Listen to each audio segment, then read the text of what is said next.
and welcome to Flash Forward. I'm Rose, and I'm your host.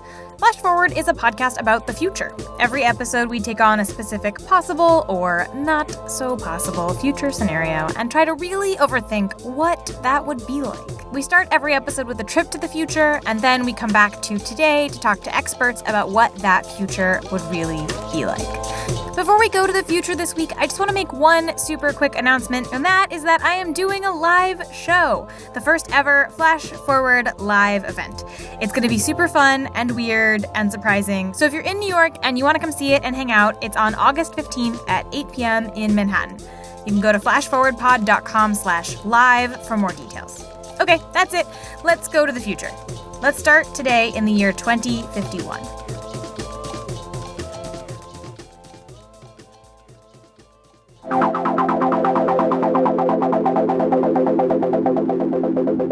Tired of spending Sunday mornings in bed, reeling from the fun you had the night before? Want to make the most out of your weekend without losing hours to a hangover? Kick the beer and wine, drop the mixed drink, and enjoy Goldman's instead.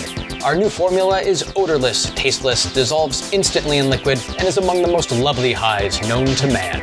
Add it to anything, iced tea, water, soda, whatever it is you like to drink, and feel that relaxing buzz without the nasty side effects of alcohol. Goldman's. Party smarter.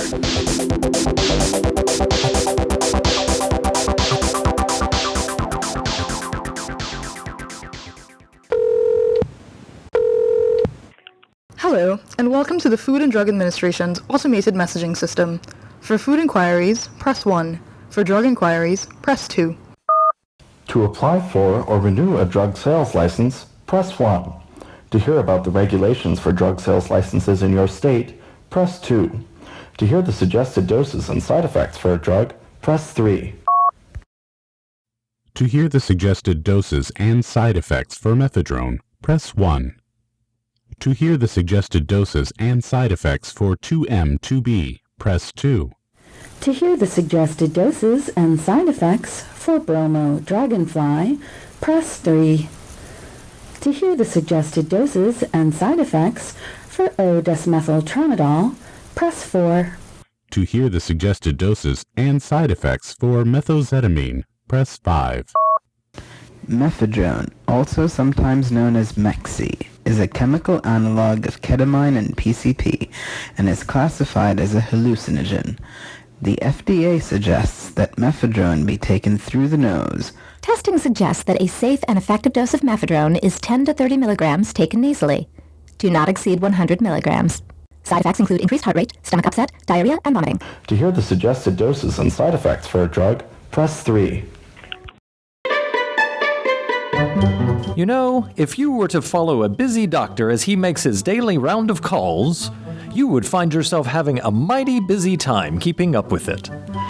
Keeping up for many men of medicine usually requires a bit of extra help. And because they know what a pleasure it is to feel a good, smooth, even pick-me-up, they're particular about the brand of pick-me-ups they choose. In a repeated national survey, doctors in all branches of medicine, doctors in all parts of the country were asked, "What do you use, doctor?" Once again, the brand named most was Bayer. Yes, according to this repeated nationwide survey, more doctors use Bayer's Can-D than any other pick-me-up. Why not change to Can-D in the next 30 days and see what a difference it makes in your productivity and enjoyment? See what you can do with Can-D.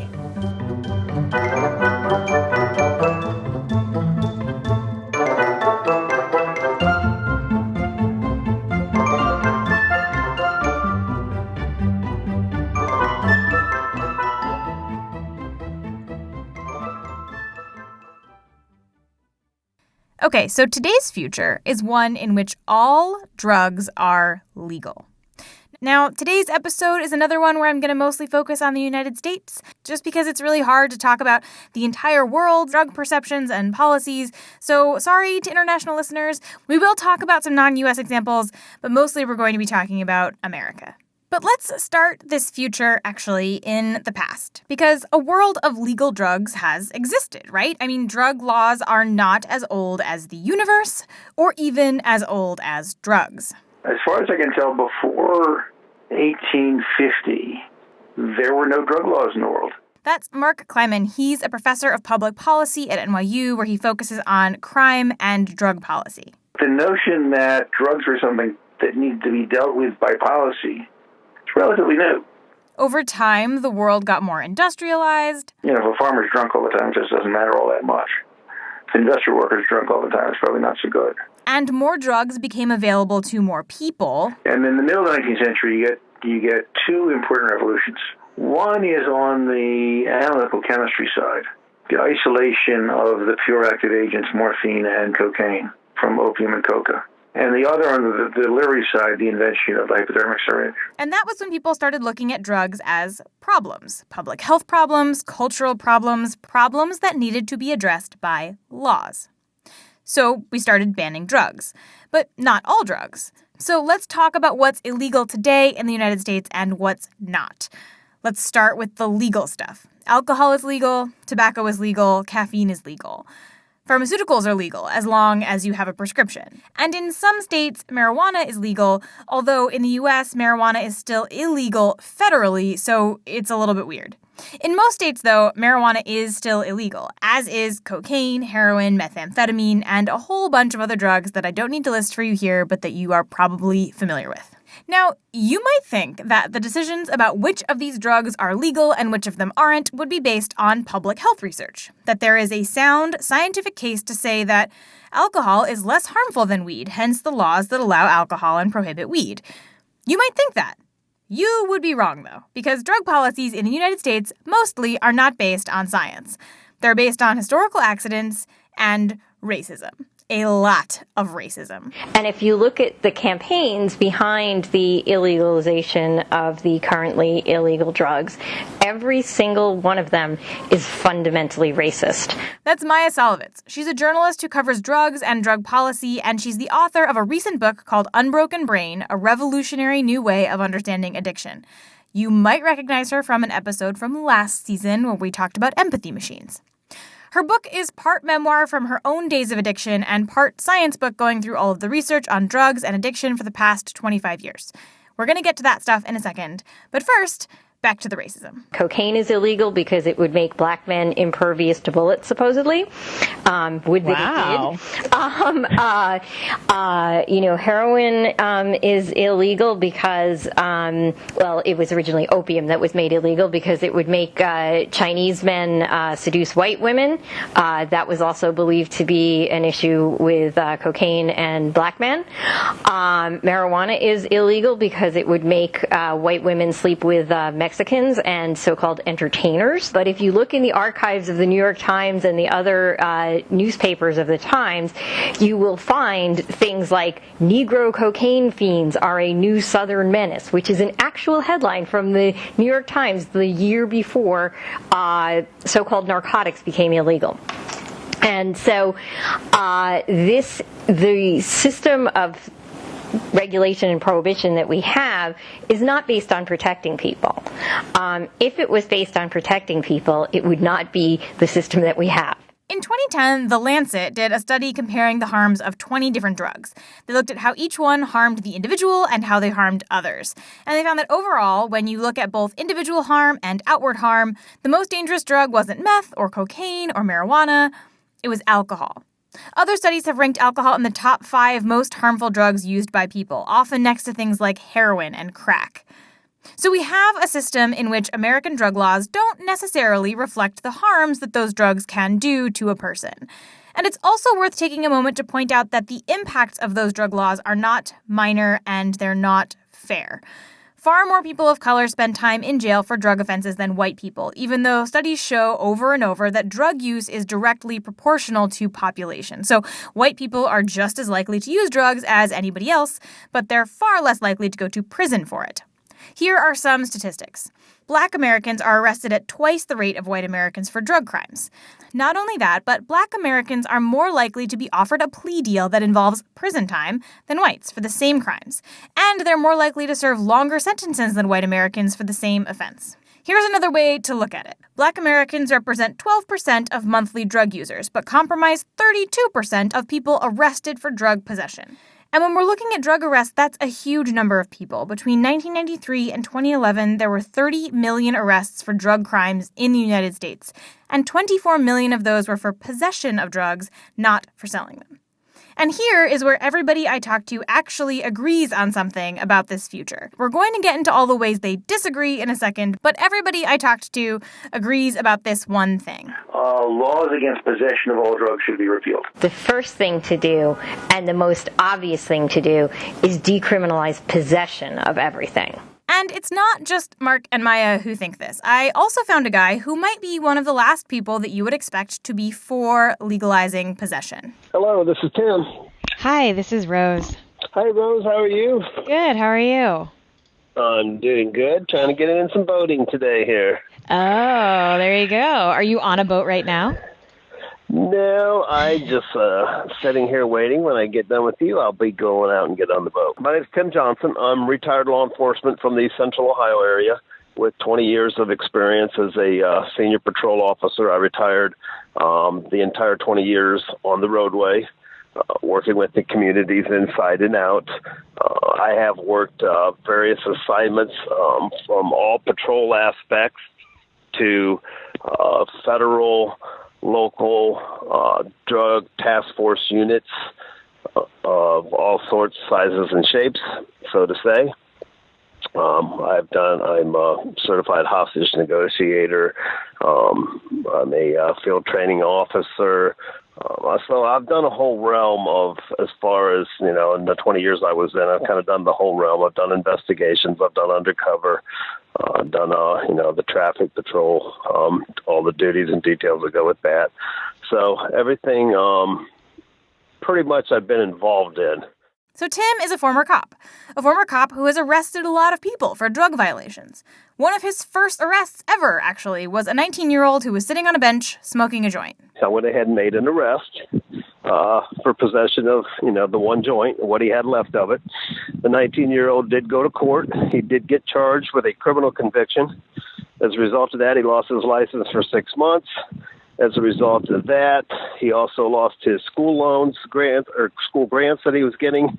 He was in a second year of a 2-year program, and then he lost his part-time job that he had as a result of that.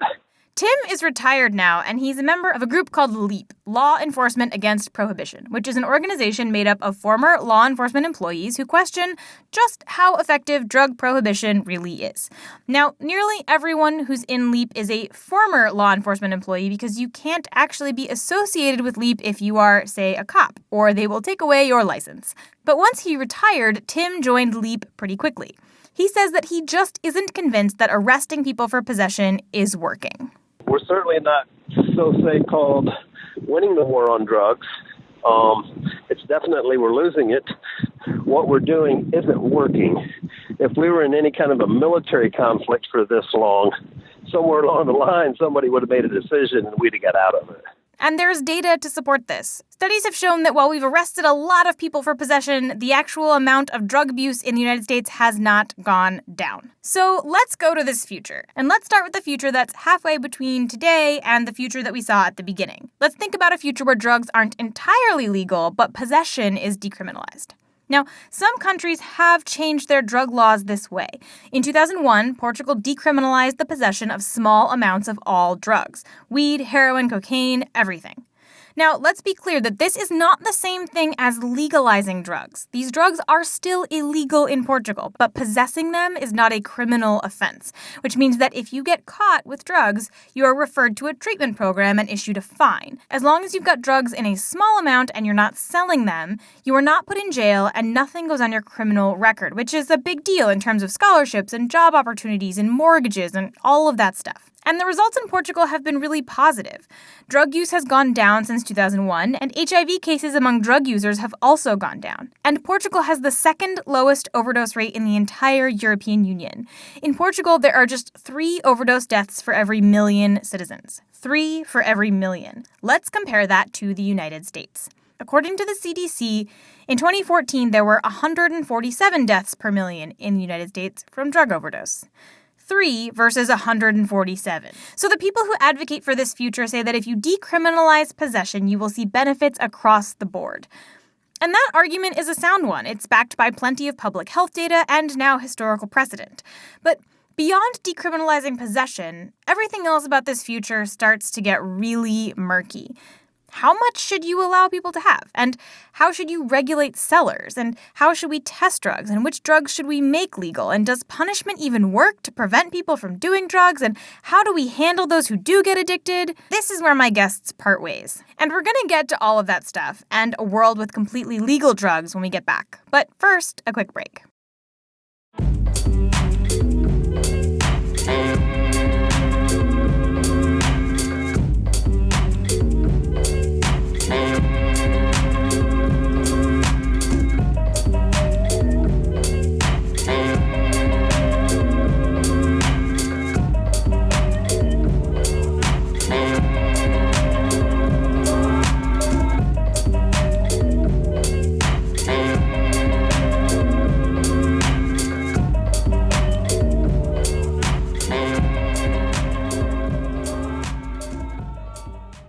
Okay, so far in this episode, we've been talking about illicit drugs used to get high. Weed, cocaine, heroin, that kind of stuff. But there's another branch to this argument that I want to go down really quickly, and that's performance-enhancing drugs for sports. Now, bear with me. I know this seems like a big diversion, but I think that this actually sheds some light on the earlier discussion we were having about how to legalize drugs responsibly.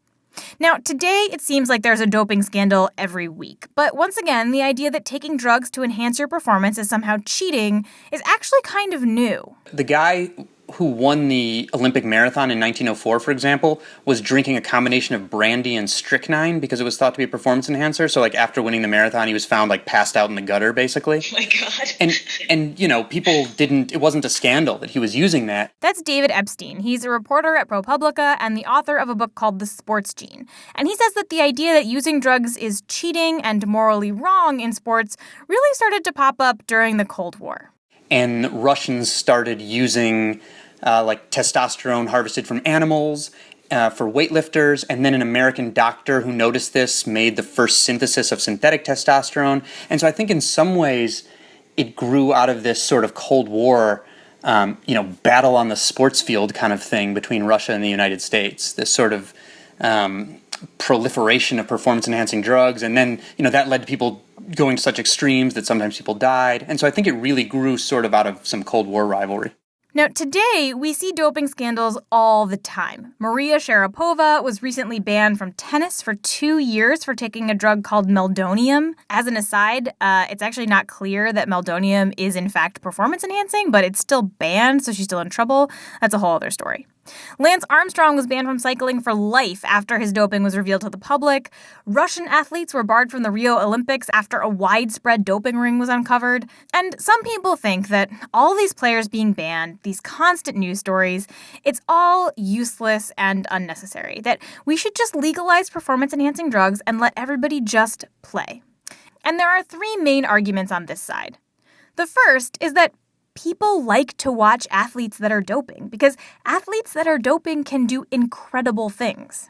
There's this idea that let's just see the maximum that we can push the body to. There's a professor in Scotland named Andy Maya who argues that this pharmaceutical part of sports is just an expression of human creativity the same way sort of, building cars and car racing is, and we should just embrace that.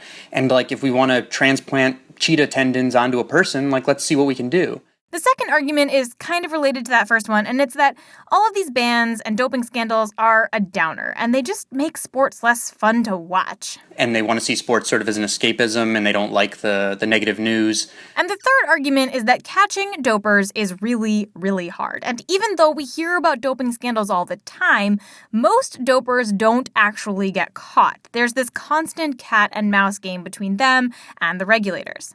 Take, for example, one of the main tests that is used for doping. It's called the TE ratio test, and it basically tests for 2 hormones, testosterone and epitestosterone. Now, humans naturally have both of these things, but when you're doping, the ratio between them changes. So without doping, they're usually present in equal amounts, and with doping, epitestosterone stays the same, but testosterone jumps up, so the ratio changes.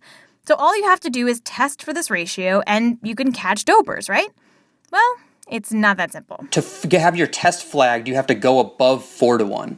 So first of all, there's a lot of natural variation, but you have room to dope between 1-1 and 4-1, called microdosing, basically using small doses of a drug that are hard to detect before you even trigger that test.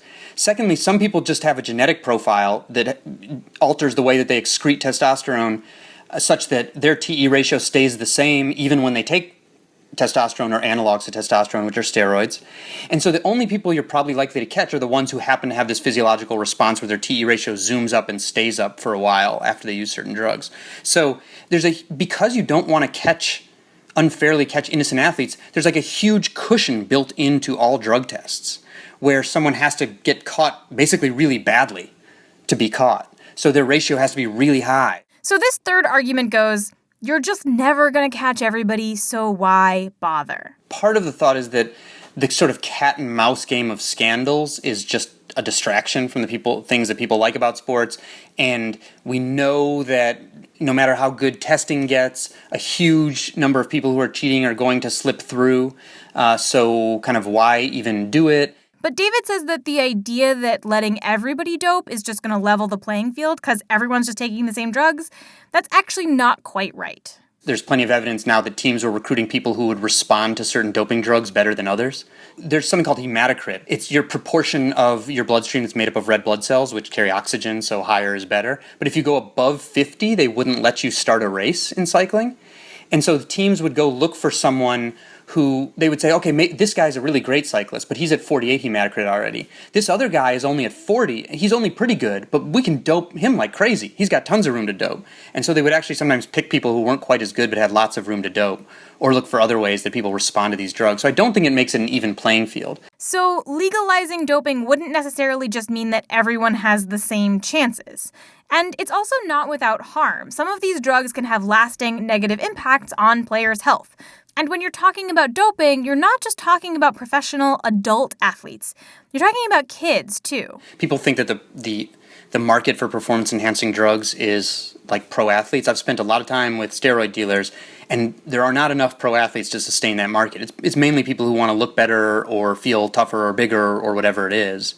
And, you know, teenagers, especially teenage boys, have plenty of changes in testosterone going on already that they shouldn't be supplementing it.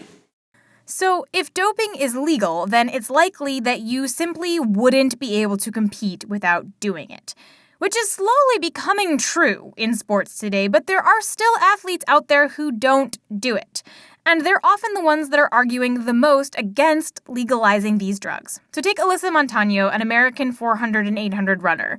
In the 2012 Olympics, she came in 5th in the 800 race behind 2 Russian women who she knew, even then, were doping. It wasn't until late last year when those runners were finally caught that she could talk publicly about it. And she's been really vocal about this feeling and how she doesn't want to have to play the doping game to be able to keep up and compete. So if we did legalize all performance-enhancing drugs, what do these athletes who don't want to take those risks do? Maybe they create their own leagues. Maybe there's a clean Tour de France and a doping Tour de France. A clean Major League Baseball and a doping one. You know, they have that in bodybuilding. There's like clean divisions where I think people are still doping, but doping less. So they have like the normal one and the clean one separately. Can you tell the difference between the two? Oh yeah, absolutely. Interesting. So I looked up images of bodybuilders and the natural bodybuilders versus the other leagues, and you really can tell. I'll post pictures online, so you should go look at them. So we could do that. We could just split sports into leagues that do and don't allow doping. But here is my question.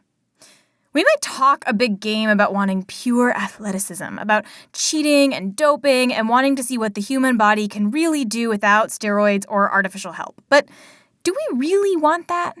If we let the market decide and have people vote with their dollars and viewership between an NFL where everybody is clean and an NFL where everybody is doping, are people really going to choose the clean league? I mean, I don't think so. In the end, a lot of this comes down to what you think the point of sports is. When I was reporting on doping, I would read a lot of philosophers to try to figure out what sport was about. And this one I love named Bernard Suits tried to summarize sports and games in one sentence, and he called it the voluntary acceptance of unnecessary obstacles. The voluntary acceptance of unnecessary obstacles. So the question is, Are those anti-doping rules part of the unnecessary obstacles that athletes should voluntarily accept? Or not? Now, one of the reasons I wanted to include this kind of diversion into sports and doping in this episode about legalizing drugs is because in a lot of ways, sports can kind of help us have conversations about health and ethics that are kind of harder to have when it comes to drugs like heroin and cocaine. Because a lot of us have these deeply rooted biases about what a heroin user or a cocaine user is like. But we can sort of use this sports stuff to guide us in these conversations without getting stuck in the debate about whether drug abusers are evil or just sick or something else. So in sports, we can say things like, let's just legalize everything and then try to regulate it to keep people safe and healthy. But that argument is extremely radical when it comes to other drugs. Now, to be fair, steroids and performance-enhancing drugs are not as dangerous or addictive as other recreational drugs like heroin or opioids. But if we can talk about regulating an open market of steroids, why can't we talk about regulating an open market of heroin? Let's try. Let's go to this world of completely legal drugs. What happens? A lot more people would find themselves in the grip of substance use disorder. So if we simply let everybody loose to do and make and sell whatever drugs they want, whenever they want, wherever they want, that's probably not a good idea. I mean, some diehard libertarians are for this. They think that everybody has the personal right to destroy themselves if they so choose. But I think that most people in general are in favor of regulating things that cause death and destruction. Except for guns, I guess, but that's a topic for a different future. So, assuming that we don't want to just let everybody do heroin willy-nilly, how do we legalize drugs without complete chaos and death? You are never going to have no harm. You want to make the policy that minimizes harm. People are going to get their hands on things. We can either make it easier or harder. So the first step in our post-drug law world is probably research. In fact, we should probably do the research before we repeal all the drug laws, but we should probably do some research into what works and what doesn't, what safe doses are and what they aren't, and what the best drugs are, really. You know, we need to empirically test the best levels of regulation for various things.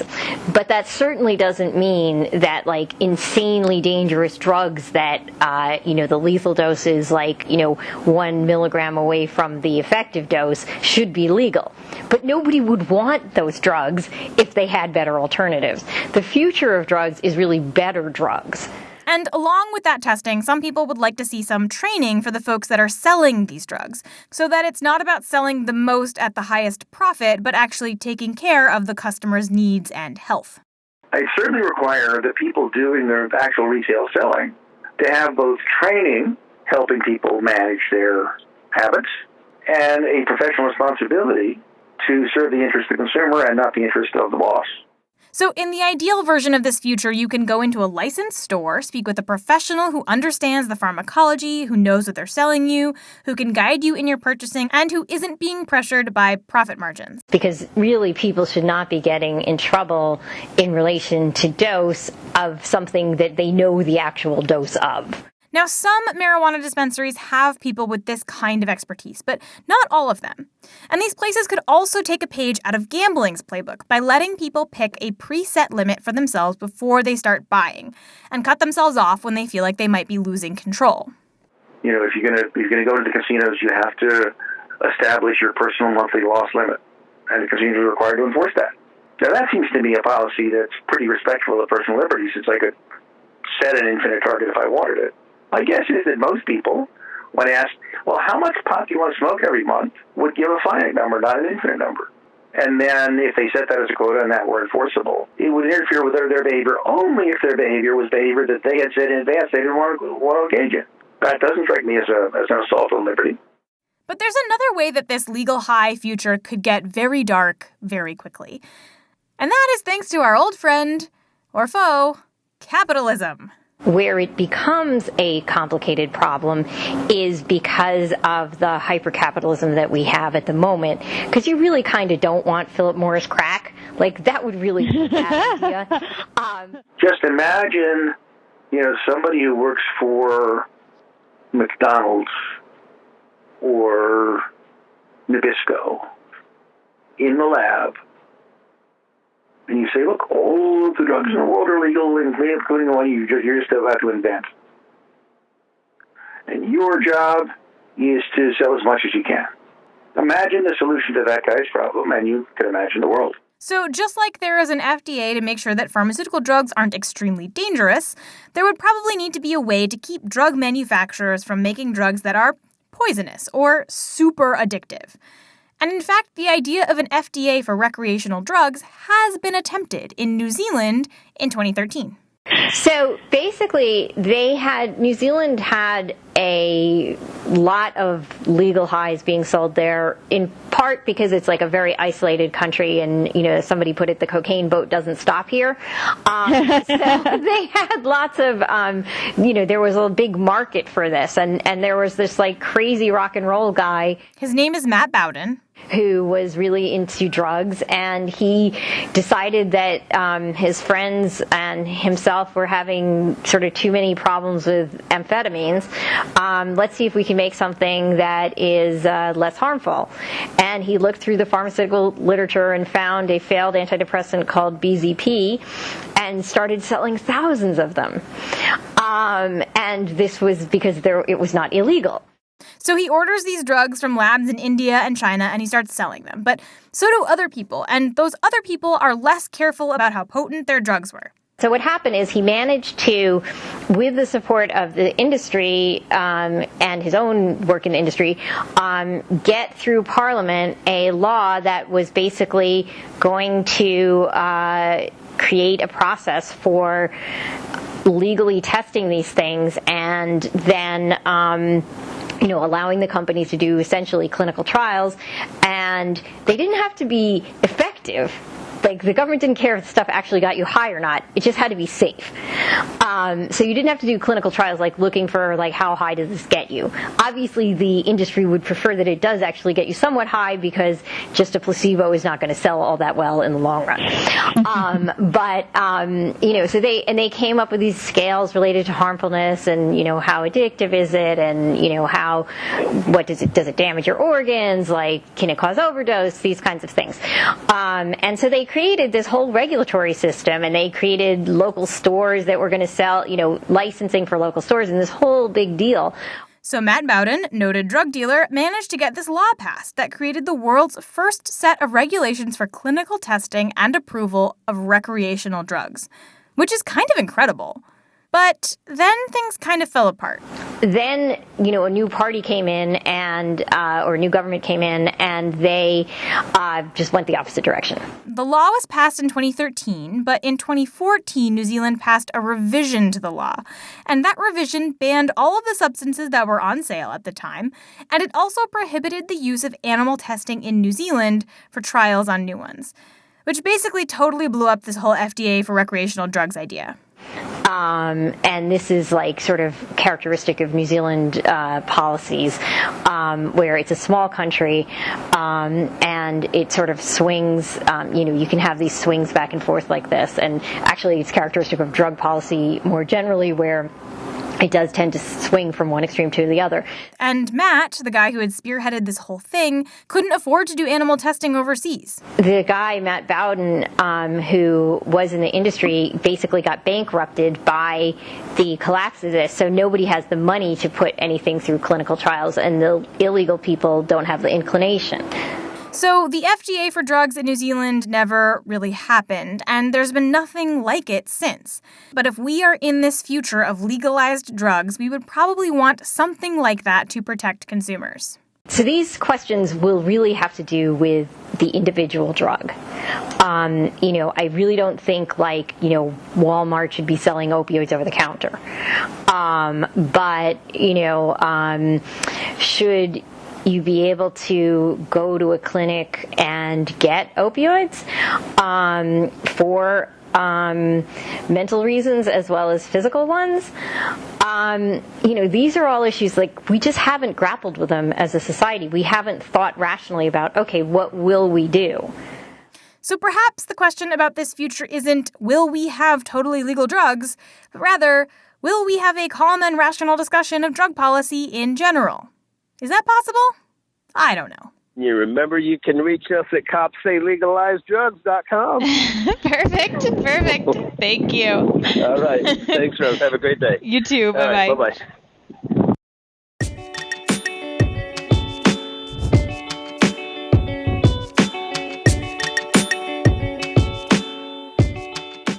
So there's a lot we didn't talk about in this episode. Stuff like the prescription drug epidemic and the ways that legal drugs might change the drug-related violence going on in places like Mexico and Venezuela. If you go to flashforwardpod.com, I'm going to post some good links to stuff that touches on those questions, as well as some very intense bodybuilding photos. Flash Forward is produced by me, Rose Eveleth, and is part of the Boing Boing podcast family. The intro music is by Asura, and the outro music is by Broke for Free.